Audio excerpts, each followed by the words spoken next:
ঠিক আছে স্বামী, আমি আমার চাকরিকে এনে দিচ্ছি স্বামী। বেশ, তুমি তাই করো। কোথায় রে ছেলে পেলেগুলো? এসো বাবা, তোমরা এসো। বারে নানা সময় পাইনি চাচা।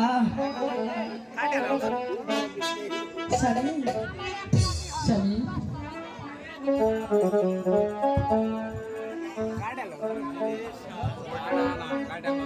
কোথায় স্বামী? বলো সামনে কাল আমার সেই ছয় পুত্রকে